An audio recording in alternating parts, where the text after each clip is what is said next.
đến giai đoạn lập quốc của các vua Hùng. Dù có không ít ghi chép trong chính sử, nhưng vẫn có những băn khoăn về tính hiện thực của thời kỳ này. Theo nhà sử học Lê Văn Lan, vua Tự Đức đã tỏ ra hoài nghi về tính lịch sử của thời đại Hùng Vương. Ông cho rằng những câu chuyện về thời kỳ này quá huyền ảo, giống như những truyền thuyết về châu, ma, rắn, thần. Quan điểm này của nhà vua được thể hiện rõ trong chỉ đạo biên soạn bộ sách lịch sử Khâm định Việt Sử Thông Giám Cường Mục. Theo vua Tự Đức, nguồn gốc của những câu chuyện về Hùng Vương bắt nguồn từ Đại Việt Sử Ký Toàn Thư do Ngô Sĩ Liên biên soạn. Trong phần Kỷ Hồng Bàng, Ngô Sĩ Liên đã ghi lại những truyền thuyết thần thoại về các vị vua đầu tiên của nước ta, nhằm khẳng định sự độc lập và tự hào dân tộc sau chiến thắng oanh liệt trước quân Minh. Tuy nhiên, việc quá đề cao yếu tố huyền thoại đã khiến cho phần lịch sử của thời Hùng Vương khó kiểm chứng. Theo Đại Việt Sử Ký Toàn Thư, Hùng Vương thứ nhất là con trai trưởng của Lạc Long Quân và Âu Cơ. Sau khi theo mẹ lên núi, Hùng Vương đã đặt tên nước là Văn Lang, đóng đô ở Phong Châu, nay thuộc tỉnh Phú Thọ.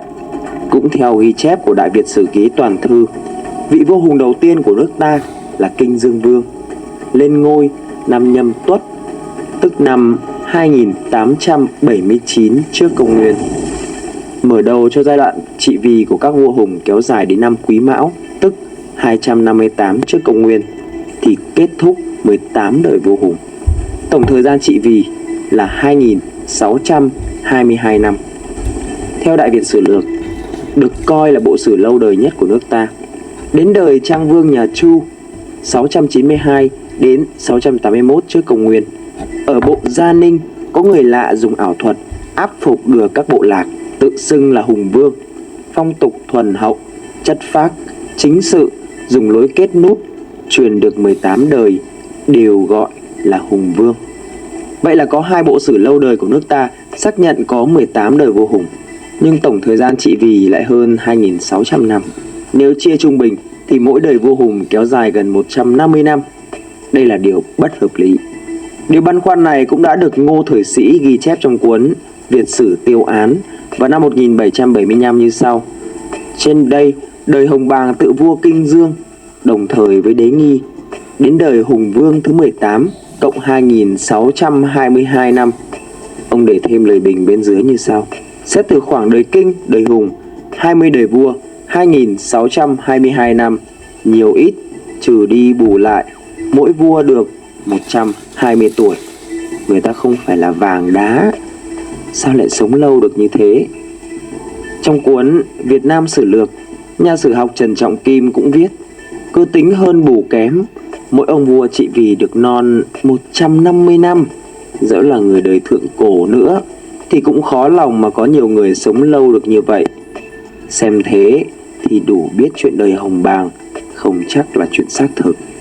Vậy vì sao chỉ có 18 đời vua Hùng nhưng lại trị vì hơn 2.600 năm? Bạn đang nghe podcast Giải Mã với loạt bài về các bí ẩn lịch sử, xuất bản vào trưa thứ hai hàng tuần trên VN Express.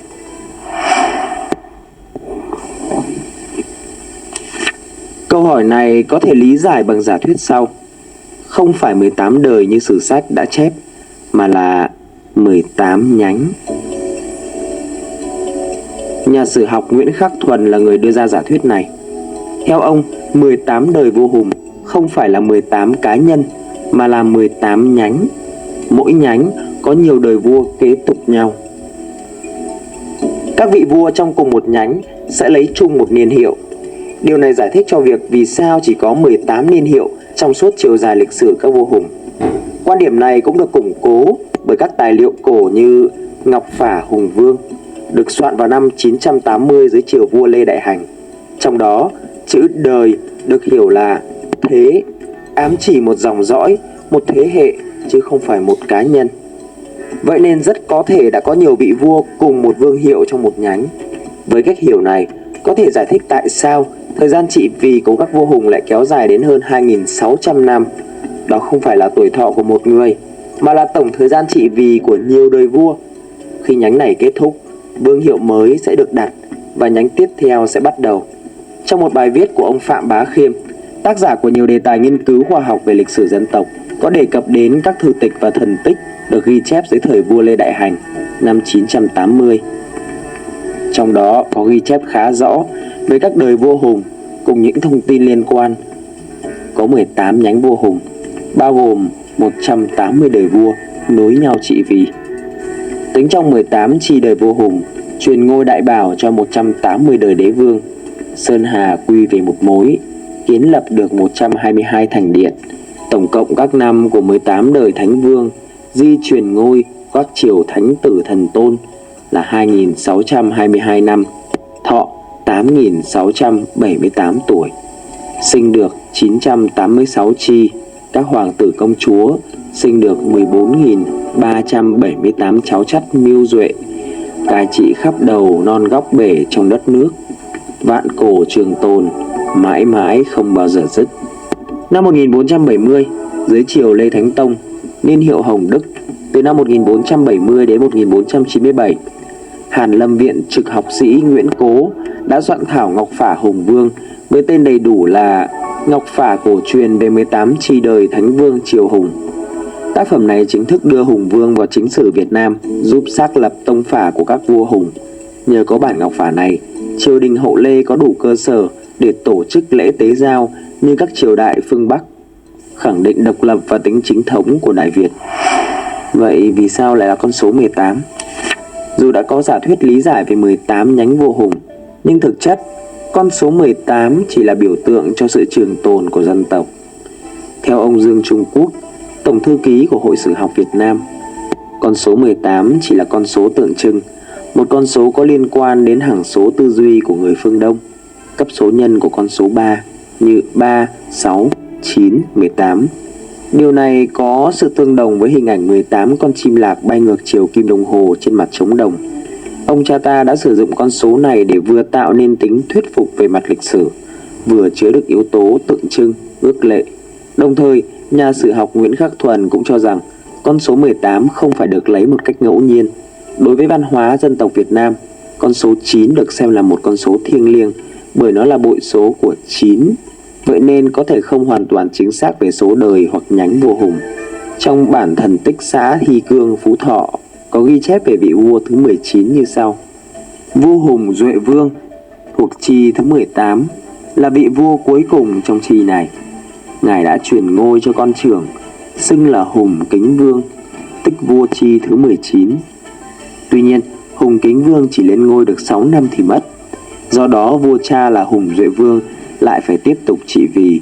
Sau khi tuổi cao sức yếu, Hùng Duệ Vương đành truyền ngôi cho con rể là Tản Viên Sơn, hay được biết đến là Sơn Tinh. Cụ thể, bản thần tích đã ghi, ban đầu truyền ngôi cho con trưởng là Kính Vương cai trị được 6 năm thì mất. Vua truyền cho rể hiền là Tản Viên Sơn nhiếp chính, thay mệnh vua cha chế định thiên hạ. Được 10 năm, cha con đồng lòng hóa thành thượng tiên chính giác, đại pháp thần ông, làm người tiên vạn cổ bất diệt. Rồi nhường ngôi cho Thục An Dương Vương, cũng là tôn diệt Hùng Vương, là tông phái hoàng đế triều trước, là cháu 16 đời làm bộ chúa phủ đạo.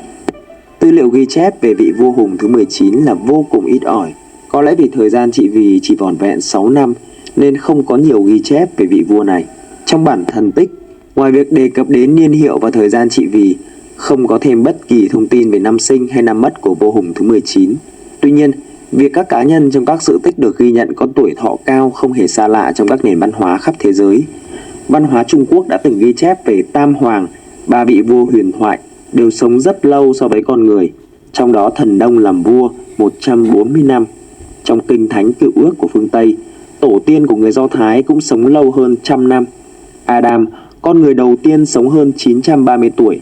Hay Noah, người đóng tàu vượt đại hồng thủy, đã sống hơn 950 năm. Sau này, tuổi thọ của họ cũng giảm dần. Mô-sê chỉ còn sống được hơn 120 tuổi. Các vua Hùng được ghi chép với tuổi thọ hơn 100 năm. Có người còn sống hơn 400 năm. Những con số này đều vượt quá tuổi thọ của người bình thường. Đây dường như là một đặc điểm thường gắn liền với những nhân vật phi thường, được tôn vinh và kính trọng. Họ thường được bao phủ bởi yếu tố siêu nhiên thần thánh. Đối với người Việt, các vua Hùng cũng hiện diện trong tâm thức như những biểu tượng huyền thoại, được tôn thờ một cách đặc biệt. Theo nhà sử học Dương Trung Quốc, số tuổi của các vị vua là những câu chuyện huyền sử, không nên ghi cụ thể. Bởi vì các đời vua Hùng có thể hiểu rằng là một bộ tộc có nhiều thủ lĩnh thay phiên nhau cai trị và kéo dài nhiều đời. Việc ghi rõ số tuổi của từng vị vua sẽ gây nên những thắc mắc vì sự bất hợp lý về mặt sinh học.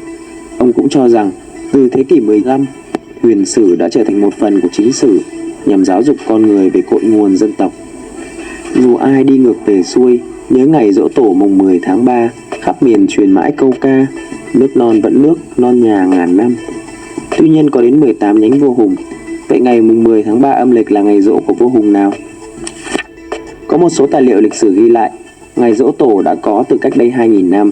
Cụ thể dưới thời Thục Phán An Dương Vương, có một cột đá thể đã được dựng nên, đã ghi: nguyện có đất trời lồng lộng trứng giám, nước Nam được trường tồn lưu ở miếu tổ Hùng Vương, xin đời đời trông nom đăng miếu họ Hùng và gìn giữ Giang Sơn mà Hùng Vương trao lại. Nếu thất hẹn, sai thề sẽ bị gió giăng, búa dập. Ghi chép về hai cột đá thể này do Trạng Nguyên Nguyễn Cố ghi chép trong cuốn Ngọc Phả Đền Hùng, từ đời vua Trần Thánh Tông biên soạn. Sau khi vua Hùng đời thứ 18, Hùng Duệ Vương, tuổi già sức yếu, vì không còn con trai nối dõi nên truyền ngôi cho con rể là Sơn Tinh. Lúc này Thục Phán là họ tộc vua Hùng quyết chiến với Sơn Tinh để giành ngôi vua. Sơn Tinh nhận thấy tập quán cha truyền con nối đã tồn tại từ lâu trong lịch sử. Sơn Tinh với tư cách là con rể đành nhường bộ rút lui và khuyên vua Hùng Duệ Vương nhường ngôi cho Thục Phán. Sau khi lên ngôi, Thục Phán liền dựng đền thờ nhà vua Hùng trên núi Nghĩa Linh và lập hai trụ đá thề sẽ giữ nước và cúng bái các vua Hùng. Trụ đá là minh chứng rõ ràng cho thấy việc thờ tụng các vị vua Hùng đã có từ lâu trong lịch sử Việt Nam, kéo dài hàng nghìn năm trước. Dấu tích trụ đá nguyên bản đã thất lạc. Năm 1968, cột đá thề được dựng mới như một biểu tượng đoàn kết dân tộc. Năm 2010, các chuyên gia tìm được trụ đá bằng mã não nguyên khối, có khả năng trường tồn với thời gian, thay thế cột đá thề trước đó. Tuy nhiên, vào thời của Thục Phán An Dương Vương, không ghi rõ ngày thực hiện tế lễ. Trong tấm bia ở đền thượng trên núi Hùng, viết về lịch sử ngày giỗ tổ vua Hùng, đã ghi rằng trong lịch sử, người dân không có tập tục đi lễ đền Hùng vào ngày 10 tháng 3 âm lịch hàng năm. Người dân thường đến lễ bái các vua Hùng suốt năm, đặc biệt đông đúc vào mùa xuân và mùa thu mà không có một ngày cố định, dẫn đến việc cúng bái không có sự thống nhất và gây tốn kém trong dân chúng. Do đó, vào thời vua Khải Định 1917, tuần phủ Phú Thọ Lê Trung Ngọc đã làm một bản tấu trình lên bộ lễ, xin lấy ngày 10 tháng 3 âm lịch hàng năm làm quốc lễ của cả nước. Theo Tạ Đức, một nhà dân tộc học, đã cho rằng việc người Việt vùng đất Tổ làm dỗ vua Hùng vào tháng 3 không phụ thuộc vào ngày mất của vị vua Hùng cuối cùng, mà là sự kế thừa của một truyền thống có từ tổ tiên.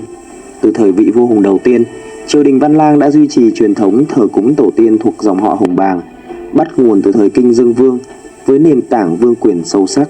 Truyền thống này tiếp tục được bảo tồn qua các đời vua, kéo dài cho đến khi vị vua Hùng cuối cùng kết thúc triều đại. Vậy nên việc người dân ở khu vực đền Hùng tổ chức giỗ vua Hùng vào tháng 3 hàng năm không chỉ là nghi thức tín ngưỡng đơn thuần, mà là sự tiếp nối của một truyền thống tồn tại suốt gần 2.700 năm kể từ khi vị vua Hùng đầu tiên lập nước.